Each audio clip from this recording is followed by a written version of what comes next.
Africa কবিতার 3টি class আমরা করে ফেলেছি। আজকে খালি চতুর্থ তথা শেষ ক্লাস, যে ক্লাসে আফ্রিকা কবিতা থেকে কোন ধরনের প্রশ্ন আসতে পারে এবং তার উত্তর বলবো না, উত্তর সংকেত, কিভাবে উত্তর লিখবে সেই পদ্ধতি সম্পর্কে আমি দু চার কথা বলে দেব।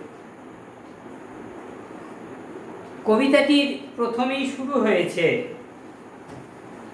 পৃথিবী সৃষ্টির ইতিহাস বা ভৌগোলিক তত্ত্ব নিয়ে। সেই জায়গা থেকে অবশ্যই সেই তত্ত্বকে সাহিত্যিক ভঙ্গিতে উপস্থাপিত করেছেন কবি। আমরা সেই জায়গা থেকে প্রশ্নের উত্তর আশা করতে পারি বা প্রশ্ন আশা করতে পারি। যেমন, নতুন সৃষ্টিকে বারবার করছিলেন বিধ্বস্ত। কে বিধ্বস্ত করছিলেন, কেন বিধ্বস্ত করছিলেন? এখন কে বিধ্বস্ত করছিলেন জানি, প্রকৃতি। কেন বিধ্বস্ত করছিলেন? একদম পৃথিবী সৃষ্টির প্রথম সময়ে যে পৃথিবীর ভূপ্রকৃতির বা ভৌগোলিক চেহারার যে নানা পরিবর্তন, সেই পরিবর্তনের দিকে ইঙ্গিত করেছেন। এটা গেল ভৌগোলিক তত্ত্ব। কবিতায় কি লেখা হয়েছে? স্রষ্টা, যিনি সৃষ্টি করছেন, তিনি নিজের প্রতি অসন্তোষে, মানে যা সৃষ্টি করছেন পৃথিবীকে যেভাবে, সেটা তার পছন্দ মতো হচ্ছে না, মনোমতো হচ্ছে না। সেই কারণে বারবার নিজের সৃষ্টিকে ভেঙে গড়ছিলেন। তাই নিজের সৃষ্টিকে স্রষ্টা বারবার বিধ্বস্ত করে নতুন করে গড়ছিলেন।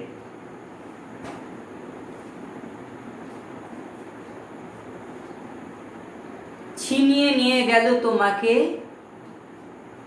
প্রশ্ন আসতে পারে, কে ছিনিয়ে নিয়ে গেল, কোথা থেকে ছিনিয়ে নিয়ে গেল? পরিষ্কার এখানে রয়েছে, ওই ভৌগোলিক তত্ত্বকেই একটা সাহিত্যিক আবরণে আবৃত করেছেন। রুদ্র সমুদ্রের বাহু সে ছিনিয়ে নিয়ে গেল। কোথা থেকে ছিনিয়ে নিয়ে গেল? প্রাচী ধরিত্রীর বুক থেকে, প্রাচ্যভূমি থেকে। আফ্রিকা একসময় প্রাচ্যভূমির অংশ ছিল, পরবর্তীকালে এশিয়া থেকে বিচ্ছিন্ন হয়ে ভিন্ন মহাদেশের জন্ম হয়েছে।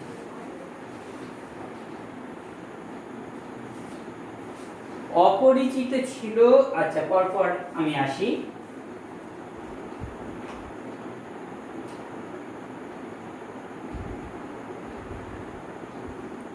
বিদ্রুপ করছিলে ভীষণকে বিরূপের ছদ্মবেশে। প্রশ্ন আসতে পারে, কে বিদ্রুপ করছিল? বিদ্রুপ করার কারণ কি? আচ্ছা দেখো, বিদ্রুপ করছিলে ভীষণকে গোটা কবিতায় তুমি তুমি করে সম্বোধন করে লেখা হয়েছে আফ্রিকাকে। তাহলে আফ্রিকাই অবশ্যই বিদ্রুপ করছিল। কাকে বিদ্রুপ করছিল? ভীষণ, ভয়ঙ্করতাকে, ভীষণ এই শব্দটাকেই। কেন বিদ্রুপ করছিল? প্রথমত, ভীষণ এই শব্দটা দিয়ে আফ্রিকার যে ভয়ঙ্কর প্রচণ্ড দুর্গম ভূমিরূপ, আফ্রিকার জল, জঙ্গল, পাহাড়, নদী, জলের তলার হিংস্র জন্তু জানোয়ার, সাপদ,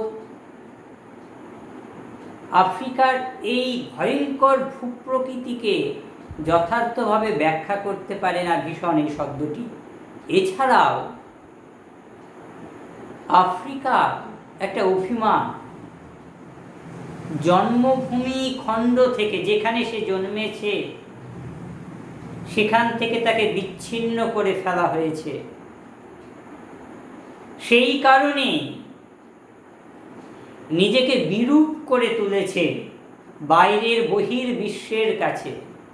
এই বিষয়টা আরেকবার বোঝার চেষ্টা করো। আফ্রিকার যেখানে তার জন্ম হয়েছিল সেখান থেকে প্রকৃতি তাকে ছিনিয়ে নিয়ে চলে এসেছে। জন্ম স্থান থেকে বা জন্ম হয়েছে যেখানে, সেখান থেকে যাকে ছিনিয়ে নিয়ে আসা হবে, তুলে নিয়ে আসা হবে, খুব স্বাভাবিকভাবে তার ভেতরে একটা ক্রোধ, অভিমানের সৃষ্টি হবে।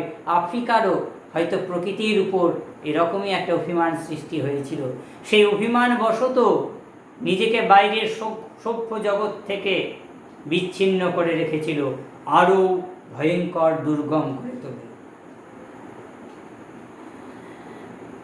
অপরিচিত ছিল তোমার মানব রূপ। কার কাছে অপরিচিত ছিল? সভ্য জগতের কাছে, ইউরোপীয় সভ্যতার কাছে। কার মানব রূপ অপরিচিত ছিল? আফ্রিকা। এলো ওরা লোহার হাত করে নিয়ে, নখ যাদের তীক্ষ্ণ তোমার নেকড়ের চেয়ে। প্রশ্ন আসতে পারে, কারা এলো? নখ তোমার যাদের তীক্ষ্ণ তোমার নেকড়ের চেয়ে কথা বলা হয়েছে কেন? এলো ইউরোপীয় সাম্রাজ্যবাদী শক্তির দল। আফ্রিকার উপর সাম্রাজ্যবাদী আক্রমণের একটা দীর্ঘ ইতিহাস আছে। একদম প্রথম ক্লাসে আফ্রিকা পড়াতে গিয়ে আফ্রিকার উপর এই ইউরোপীয় শক্তির লুব্ধ দৃষ্টি এবং বারবার আফ্রিকার সম্পদের লোভে তাদের অভিযান, সেই কাহিনী আমি কিছু বলেছি। নখ যাদের তীক্ষ্ণ তোমার নেকড়ের চেয়ে। নেকড়ে, নখ, নখ কিসের প্রতীক? নখ হচ্ছে হিংস্রতার প্রতীক। আমরা মানুষ, আমরা নখ রাখি না, হাতে কেটে ফেলি। নখ হচ্ছে হাতিয়ার, হিংস্র পশুদের হাতিয়ার। কিন্তু যারা এসেছিল, সাম্রাজ্যবাদী যে শক্তি, যে মানুষেরা এসেছিল, তারা হিংস্রতায় কিন্তু বনের পশুদেরকেও হার মানাচ্ছিল। তাদের সেই হিংস্রতাকে চিহ্নিত করতেই কবি এই পংক্তিটি ব্যবহার করেছেন, নখ যাদের তীক্ষ্ণ তোমার নেকড়ের চেয়ে। এলো মানুষ ধরার দল। তারা কি করতে এসেছিল?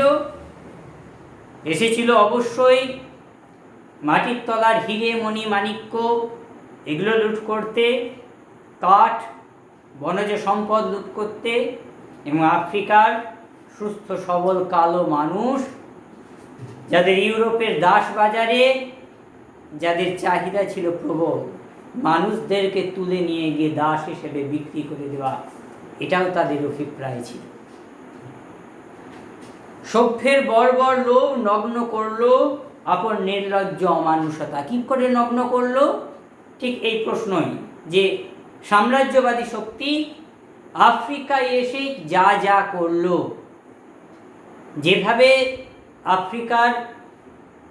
আফ্রিকাকে রক্তাক্ত করলো, আফ্রিকার মানুষদের উপর যে ভয়ঙ্কর অত্যাচার নামিয়ে আনলো, এইভাবে ইউরোপীয় শক্তি নিজের ভেতরের নির্লজ্জ অমানুষতাকে উন্মুক্ত করলো, মানে প্রকাশ করলো।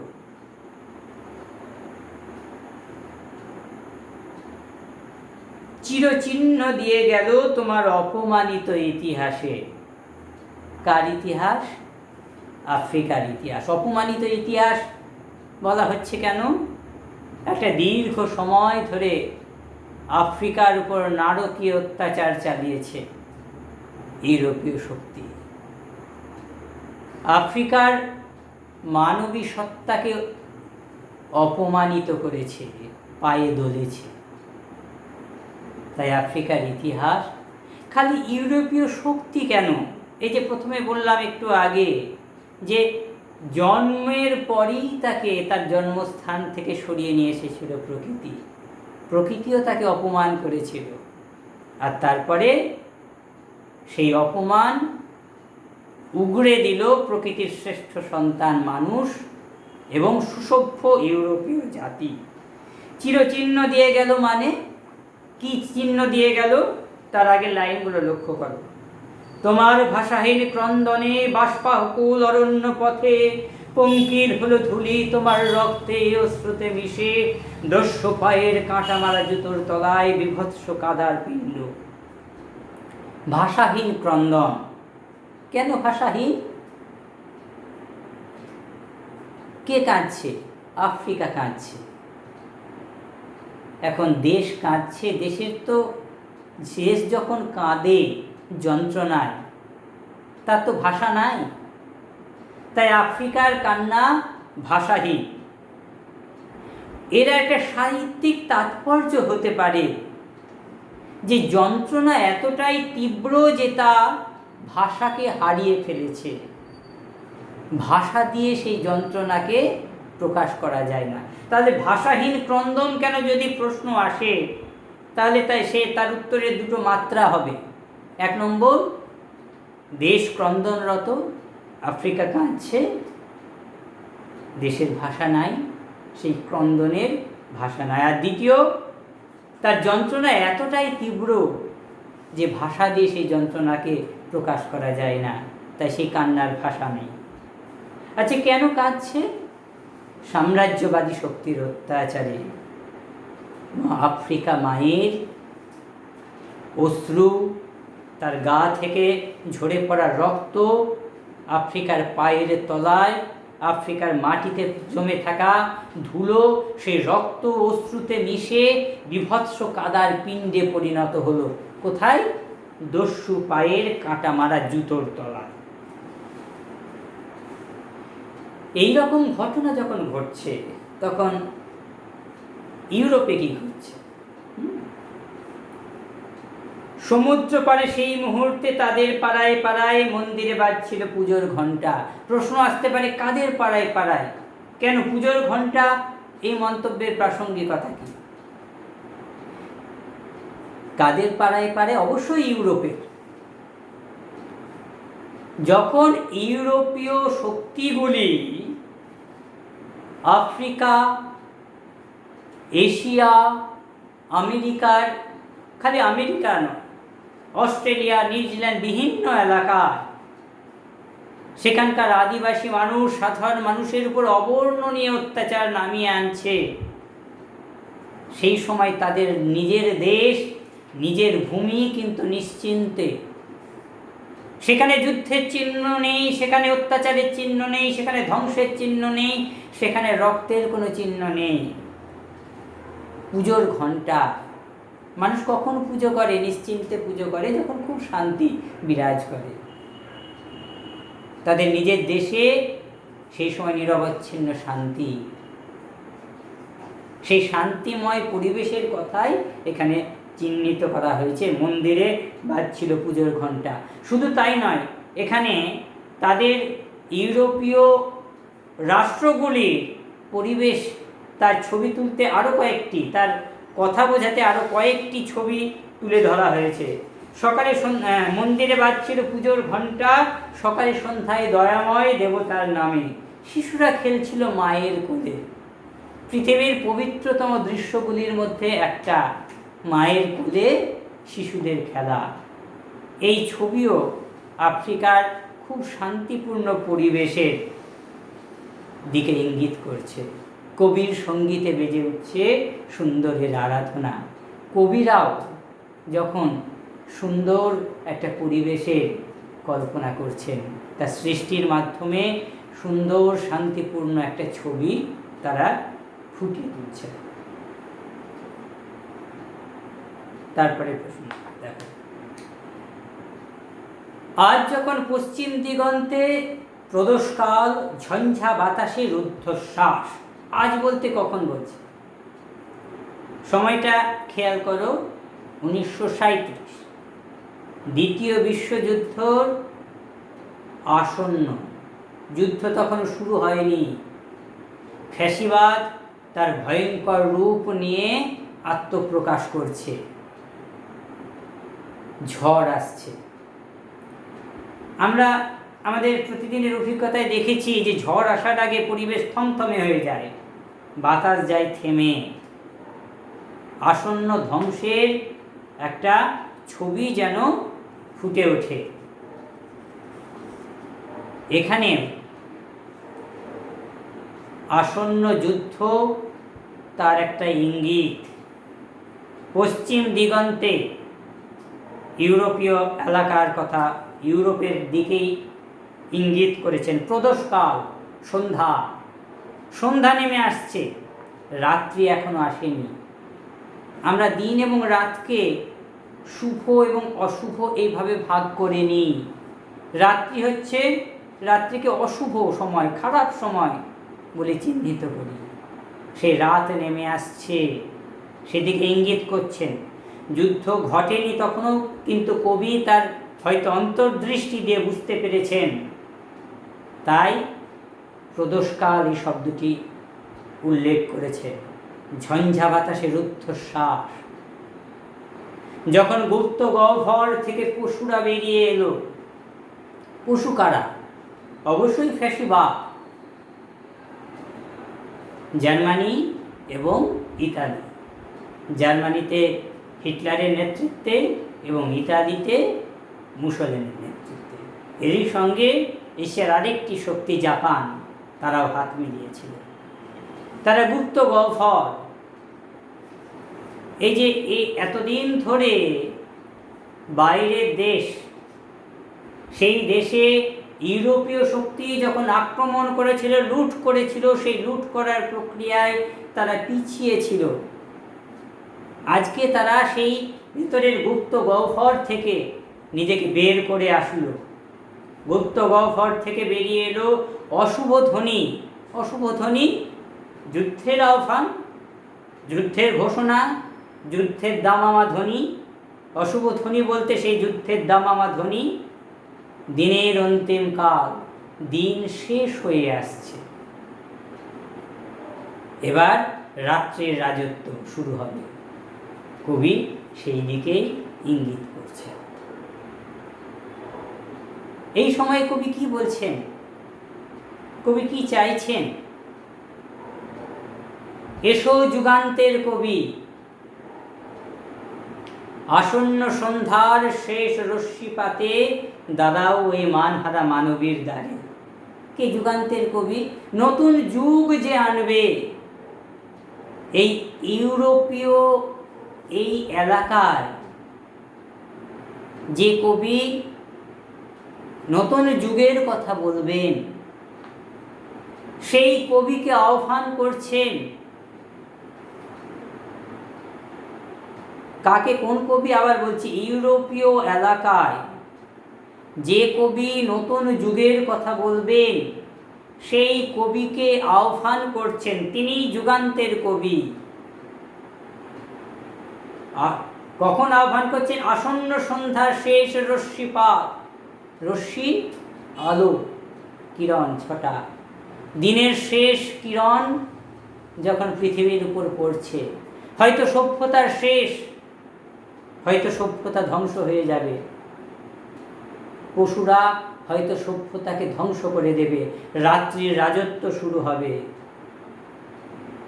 সেই সন্ধ্যার শেষ রশ্মিপাতে কি করবে সেই যুগান্তের কবি? দাঁড়াও এই মানহারা মানবীর দ্বারে। তাকে বলছেন, সেই যুগান্তের কবিকে আহ্বান করছেন। কেন? সেই মানহারা মানবীর দ্বারে এসে দাঁড়াতে বলছেন। কার মানকে হরণ করা হয়েছে? আফ্রিকা। ইউরোপীয় শক্তি যুগ যুগ ধরে সাম্রাজ্যবাদ যেভাবে তার দাঁত নখ বিস্তার করে রক্তাক্ত করেছে এশিয়াকে,